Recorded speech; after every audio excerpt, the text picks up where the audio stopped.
Muling pinag-usapan ng mga netizen ang naging paalala ni Vice Ganda sa mga artista at personalidad na nagpo-promote ng kanilang pelikula.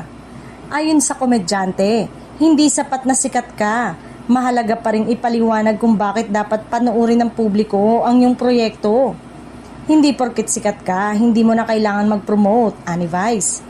Binibigyang diin niya na bahagi ng pagiging responsable sa showbiz ang maayos at malinaw na pagpapakilala ng pelikula sa audience.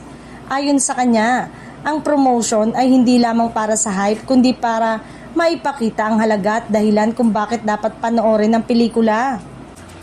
Maraming netizen ang nakarelate sa pahayag ni Vice, lalo na sa mga pagkakataong nakikita nila ang ilang artista na umaasa lamang sa kasikatan at social media followers para sa promo, imbis na ipakita ang content o kwento ng pelikula. Ito raw ay nakakaapekto rin sa engagement ng audience at sa kabuuang tagumpay ng proyekto. Para kay Vice, ang tamang promotion ay may kombinasyon ng pakikipag-ugnayan sa fans, pagbibigay ng impormasyon tungkol sa pelikula at pagpapakita ng personalidad at passion sa proyekto. Ayon sa komedyante, mas lumalakas ang tiwala at interest ng audience kapag malinaw kung ano ang aasahan nila sa pelikula. Sa social media, maraming netizen ang nagpahayag ng suporta sa paalala ni Vice. Sinasabing ito ay isang mahalagang leksyon sa showbiz, lalo na sa mga bagong artista at sa mga gustong maging matagumpay sa industriya.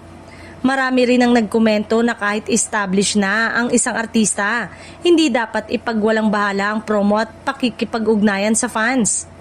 Sa huli, malinaw ang mensahe ni Vice Ganda, kasikatan lamang ay hindi sapat.